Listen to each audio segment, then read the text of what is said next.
Jake was my ex-boyfriend who I dated for the last 7 years.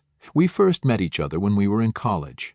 He was the charming guy with a disarming smile, the kind that could make your heart do a little dance. We eventually started hanging out and got to know each other better. We had a lot in common with our hobbies and goals in life, and we clicked well with our humor. In a few months, we had started to officially date each other. Day to day and throughout the relationship, he was very loving, caring, and attentive. We never argued about money and supported each other's goals. He looked after me when I was sick and was attentive to my needs. He told me quite early on in the relationship that he never spoke with his dad because his dad had cheated on his mom and left his family. He also had a poor relationship with his mom and avoided seeing her as much as possible. As a result, he always had a terrible self-image of himself, appearance-wise and goal/life-wise, from a very young age. He had this burning need to be liked and get approval from most people. I tried my best to help him feel better about his image, but his struggle became worse and worse. He eventually decided to quit university altogether. After that, he was constantly in a spiraling bad mood about his esteem, image, and self-worth. There seemed to be little I could do to help him change his mind, as I felt he also compared himself to me. When I graduated from university, I was offered a very good job and even got promoted twice in the space of 2 years. He used to comment that he never felt good enough for me. I feel the above context is more than likely related to why he always sought after quick gratification or an ego boost from other people. Throughout the course of our relationship, he cheated on me multiple times. The first incident occurred within a month of us being together. He went away to a volunteering camp, something he does multiple times every year. While he was there, he was on Tinder and talking to a girl. I noticed a change in his behavior when he returned, so I asked him about it. He was evasive, so I decided to investigate. This is how I found out that he was chatting with this girl online and had exchanged inappropriate messages with her. I confronted him and expressed that this was not acceptable to me. We had a conversation about our boundaries, and in the end I decided not to blow it out of proportion, thinking that he was going to change. The second instance was when I discovered that he had continued to maintain contact with his ex-girlfriend throughout the first 4 years of our relationship. He consistently sent her complimentary messages, praising her beauty and making small personal comments like, "I always thought your braces made you cute, even when you hated them." When I confronted him about it, he justified this by claiming she had low self-confidence and he wanted to help her feel better about herself. The third instance occurred when he was showing me something on his phone, and a notification popped up from a girl. I wouldn't have thought much of it had he not quickly dismissed it while saying, "Don't worry, she's ugly," a strange comment to say about a random girl texting him. Later, when he was out, I snagged his phone for a moment and saw some affectionate text messages that they had exchanged. I couldn't read them all before he snatched the phone back and deleted everything. He kept insisting that she was just an old friend, claiming he had never talked to her in so long. He apologized and blocked her, so I decided to dismiss it. About a month later, he started to fabricate a story about going to dinner with his sister, but I could tell that wasn't the case. He lied to my face when he got back, talking about how well his sister was doing and so on. However, thanks to Google, I knew where he had been. He had clearly been on a date and stayed at her place until 1 a.m. I waited for him to come clean for about a week before confronting him, but he didn't. I hinted that I knew something about his so-called meeting with his sister, and I was giving him another chance to tell me the truth on his own. Knowing that he was caught, he finally admitted to going to dinner with a girl he met online, but denied going back to her place or paying for the dinner. I essentially fed him the proof I had, but he kept denying the whole truth. The next time he cheated on me was about 4 years into our relationship. We had become quite open with our messages when using our laptops or phones near each other, but when it came to this particular girl, he avoided opening her messages on Facebook/WhatsApp when I was around. Once again, I questioned him and he insisted nothing was going on. Trusting my instincts and knowing his past behavior, I decided to snoop once more. To my dismay, I discovered he was sending sexually explicit messages to her, expressing a desire for her to be dominant, a role he was reluctant to let me play in our intimate moments. Confronting him, he broke down, apologized, and promptly deleted her from his contacts. In the wake of this revelation, he also admitted to struggling with a porn addiction. I was shocked to hear this and decided that it was time to attend counseling to address these issues. We had a few sessions attempting to delve into the root causes of his behavior. Our communication started to improve, and the relationship saw positive changes. Unfortunately, when he secured a job, we had to halt our sessions. His job had him working on site, which was pretty far away, so he was away for 5 nights every week. One weekend, when he returned, perhaps tired from the trip, he wasn't as careful in hiding his tracks. I saw a series of calls he had with 2 different women every day he was gone. Again, I waited, this time for 1 whole day, to see if he would tell me what was going on himself. When he didn't, I confronted him. He immediately denied any calls were made, asking, "Do you have proof?" Though I didn't have proof at that moment, I knew what I saw. The next night, when he fell asleep, I did a deep search on his phone and luckily discovered all of his texts with both girls in the trash bin for the past 30 days, since that's all the trash bin will hold. He had spoken to them the same way he spoke to me, and promised them all the things he tends to promise me. He told girl number 2 that she was the perfect girl for him and that he wanted to take her out for dinner after he was back. Now I had the proof to confront him about it. The next morning I woke up to him crying next to me. At first I thought he had found out that I had found the proof, but he told me how he had a bad dream about us breaking up and was upset, thinking I was going to leave him. My eyes narrowed suspiciously, and I opened up all the texts he had with those girls. I read them aloud as he sat there crying and expressing his regret. This time I was so pissed off that I started to laugh, reading his messages aloud, because I couldn't believe how someone who keeps saying that they love me can continue to cheat on me so many times. How could he even lie to my face? I felt like if I didn't get the proof, he would have continued to deny these allegations and I might have never found out. We had a huge fight and I was ready to leave. But then he went down on his knees, crying and begging me that he loved me and how sorry he was. He told me that he was sick and he couldn't imagine his life without me. I genuinely loved him, and every time he cried it broke my heart, despite all the pain he caused me. He continued to claim that he just couldn't help himself, but wanted to work on his issues. He went on to tell me that he loved me, and that he couldn't wait to marry me one day. Even though I knew he kept making me a complete fool whenever he cheated, lied to my face, and broke his promises, I really did want to believe him. Part of me did think that we had come such a long way and built a life together. We had been through a lot together and supported each other through some rough patches. But at the same time, we also had a lot of fun together. He makes me laugh every day. I always felt like I would be letting go of so much. Hence I decided to stay and told him that this was the very last chance he had to prove himself. He started to work on changing himself. For 1.5 years after that, we had a magical relationship. He didn't sneak around with his phone anymore and genuinely made an effort for us. But suddenly in the last year of our relationship, I noticed his mood taking a dip again and his behavior started to change. He stayed up late on his phone, became withdrawn, and then suddenly shifted to being overly affectionate.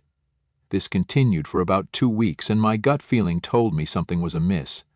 Despite not snooping since our counseling sessions, I couldn't shake the feeling that something was off. One day, he went to the bathroom and left his phone under his pillow. When I checked, it was open on his screen, used just minutes ago. To my surprise, I discovered a new Discord account where he was chatting with 8 random girls and one friend he had been speaking to online. I had previously inquired about this friend when he communicated with her daily, around the time I started my new job. He had explained to me she was just a girl from Reddit he had met on a friend-finding subreddit. However, I found that they had been chatting for a long time and he had revealed to her everything about our relationship. He had also sent her videos from his side, but she had never shared any images, hence I had no idea what this girl looked like. I was so pissed that we had a screaming match. He accused me of violating his privacy by checking his phone, and I accused him of using me throughout our relationship.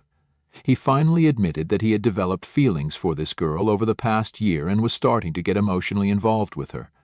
He told me he would have confessed to me eventually, as he wanted to break up with me anyway. I couldn't believe what I was hearing as he continued to tell me that he wanted to see if he and the girl could have a future together. Throughout our relationship, despite all the pain he had caused me, I had always clung to the hope that things would get better for us. We had gone through cycles of making up and breaking up, each time thinking it was the last, but now he was leaving me for a girl he had met on Reddit. As I sat there looking stunned, Jake went on to express that he felt it was only fair to both of us to end our relationship, as he couldn't continue a relationship with me while having these conflicting emotions for someone else. Hearing his words, I felt tears in my eyes, as I was forced to come to terms with the fact that the relationship we had built over 7 years was now crumbling. We broke up, and I felt every kind of emotion, lost, scared, angry, and like I had been used.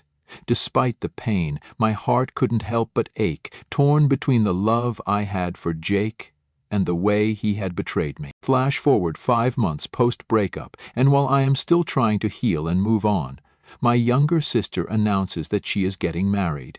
I was shocked to hear the news, as I didn't even know that she was dating anyone at the moment. When I asked her about it, she invited me out for lunch, telling me that she was going to tell me about her fiancé. I agreed and excitedly waited for the day to come so I could see my baby sis. When the day finally arrived, I met my sister Lisa for lunch. She seemed over the moon as she gushed about her fiancé, sharing stories about how they met and fell in love. However, as she described him, I became increasingly suspicious, and my heart sank when she finally mentioned his name, Jake. Yes, Jake, my ex-boyfriend of 7 years, was her fiancé. I couldn't believe it, and asked if she was joking. My sister, a lovely woman, has always been selective when it comes to relationships. Despite being popular in high school with many admirers, she never rushed into a romance. She chose to remain single for many years, hence, I just couldn't believe that she had decided to date and now would be marrying my ex. Growing up, I was always close to my sister, but due to our 7-year age gap, I couldn't bring myself to tell her the exact reason for my breakup with Jake. In reality, I felt ashamed of what he had put me through, and I was certain that if she knew the whole truth, she wouldn't be going through this. I started to ask her if she even knew what she was getting herself into. She smirked with an air of superiority, telling me that she knew exactly what she was getting into. My brows furrowed in confusion as she revealed that he had been texting her, the mystery girl he claimed to have formed emotional connections with. My eyes widened in shock as I realized that she was the woman behind our breakup. My sister went on to explain how they had stumbled upon each other's Reddit pages and started talking. He knew all along that she was my sister, but still chose to engage with her inappropriately. She mentioned that it had been 5 months already since my breakup with Jake, hence she expected me to have moved on by now, which was why she had decided to reveal her engagement to everyone. She continued, stating that when she disclosed the engagement to the rest of the family, they insisted that she talk to me first. Their directive was crucial in her upcoming wedding to show my support in front of everyone, or they would not be attending. I maintained a calm exterior, hiding the turmoil within. As if this wasn't enough, Lisa then dropped another bombshell. Jake and she wanted me to be their maid of honor during their wedding. I felt a mix of shock, anger, and disbelief hearing her words. They expected me to put on a facade of acceptance, to showcase unity and happiness, when in reality, I was grappling with the shattered remnants of my own heart. The whole situation felt like a twisted joke on me. She started talking about how it would mean so much to them if I could do this for their special day. I left that conversation with her feeling utterly broken and betrayed. Since then, I have been torn. On one hand, I want to tell both of them to go to hell, but on the other hand, I don't want my family thinking that I am still bitter after the breakup and can't handle it. What if this becomes the gossip fodder for the next family gathering? Oh, she couldn't handle it, poor thing. Hence, as you can understand, I am grappling with mixed emotions and wondering how others would handle a situation like this. Despite my love for my sister and genuine happiness for her impending marriage, I am unsettled about the choice of her partner. The idea of actively participating in their wedding and witnessing the ceremony is weighing down my heart. While I am hopeful that with time I will overcome these feelings, I am uncertain about how to navigate this situation. So here I am on Reddit trying to decide if I would be an asshole by telling them no, or will I be judged. Update 1. I haven't talked to my sister since our meeting last month. She has tried to reach out to me several times, but I am unable to make up my mind. Last week she and Jake sent out their wedding invitations. I didn't RSVP because I honestly don't want to attend. Yesterday my mum asked me to visit her and I agreed, thinking that it was just going to be me and her. When I got there, Mum was waiting with my sister and my aunt. It was an intervention. My mom started by saying that it was important for me to attend my sister's wedding and that I should stop alienating myself from everybody. She told me that my sister was getting married and I should stop being so selfish. In turn, I told her that I was not comfortable watching my ex-boyfriend, who had cheated on me multiple times, marry my younger sister. I questioned her if she was even aware of his history because the list of times he had cheated on me was never ending. Hearing this, my sister started to cry, saying, "I am trying to ruin their relationship by making up lies." She asked if it had to do with the fact that I was not dating anyone at the moment, and suggested that she could pair me with one of my ex-BF's single best men so I wouldn't feel lonely during her wedding. I was furious when I heard this and told her firmly I didn't want to attend her wedding because I didn't like the fact that she was marrying the worst guy I have ever dated, who broke my heart throughout our 7 years of relationship. She continued to cry, accusing me of being bitter and a hag, claiming I intended to hurt her because of my jealousy. I left after this. Later, my mom called, saying that if I didn't show up at least as a guest, I would be cut off from the whole family. They need me there to show everyone there are no hard feelings and that I have blessed their marriage. My sister has been facing criticism from the family for what she has done to me. I am so angry right now. What's between my sister and me seems to be broken beyond repair. Why is it so hard for them to understand? I love my family, but I am tired of them choosing my sister's side. I know Mom is serious about cutting me off if I don't attend. Update 2. Before I provide an update, I want to express my sincere gratitude to everyone for the valuable advice and suggestions I have received.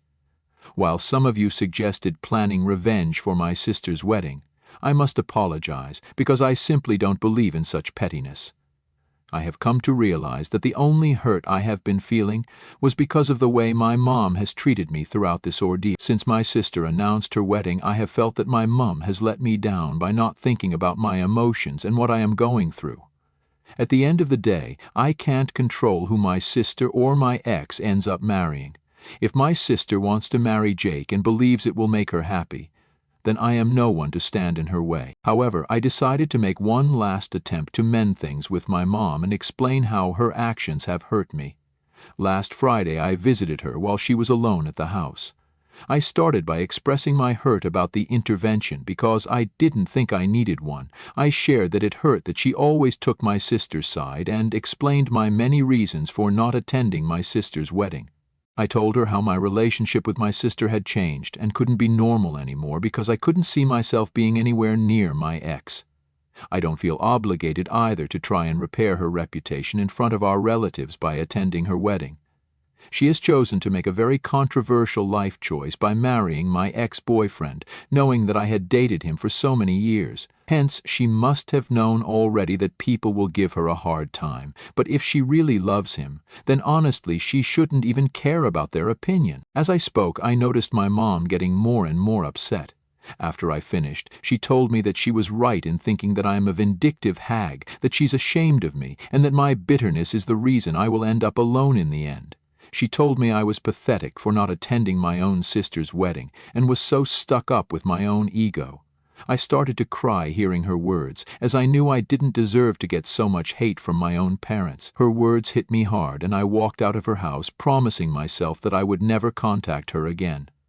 I was feeling so down for the next few days, and as if this wasn't enough, I received an email from Jake. I had blocked him after the breakup, so he had not been able to reach out to me through calls or messages, hence he had decided to send me an email. In the email, he poured out apologies and tried to justify everything. He claimed he was really in love with my sister, like that's supposed to make it all better. He went on about how he couldn't control who he fell for and how he's changed. It was infuriating to read, especially after all the pain he put me through. Jake's audacity knows no bounds. In his email, he had the nerve to tell me to shove my feelings aside and be there for my sister's big day, as it would mean a lot for her. Reading that line just fueled my anger even more, and I am even more convinced now about my decision to not attend my sister's wedding. Update 3. It's been 3 months, and although my last update might have been a bit depressing for some of you to read, I assure you that I am doing much better now than I was last time. Following the fallout after my confrontation with my mom, communication with my family remained strained. My sister continued to reach out to me and force me to attend her wedding. Despite her persistent invitations, I remained firm in my decision to not attend the wedding. The pressure from my family, the fear of being labeled the bitter outcast, and perhaps a sliver of hope for a future reconciliation with my sister had initially pushed me to consider it, but ultimately I chose to prioritize my emotional well-being. The wedding day arrived, and from the accounts that have reached me, it seemed that her wedding was an absolute disaster. Some of my cousins and even my grandparents, firmly disapproving of my sister's decision to marry my ex, opted not to attend her wedding altogether. Their absence, a silent protest against the union, sent ripples of discord through the event. My sister sent me a lengthy text abusing me and blaming me for how I ruined the most special day of her life. After that, I decided to block her so I could move on from this ordeal altogether. Since then, I have focused on getting myself back together. Therapy has been a big help, helping me understand my feelings after the breakup and the family drama. Instead of focusing on the negativity and my difficult relationship with my family, I put all my energy into my work these days. As I keep healing, I have found support in friends who have become my chosen family. They understand what I have gone through better than my own blood family. Looking back, I can see how tough times do make you a whole lot stronger. The ongoing process of healing remains a significant part of my narrative, and I am seizing control of it, refusing to be a victim.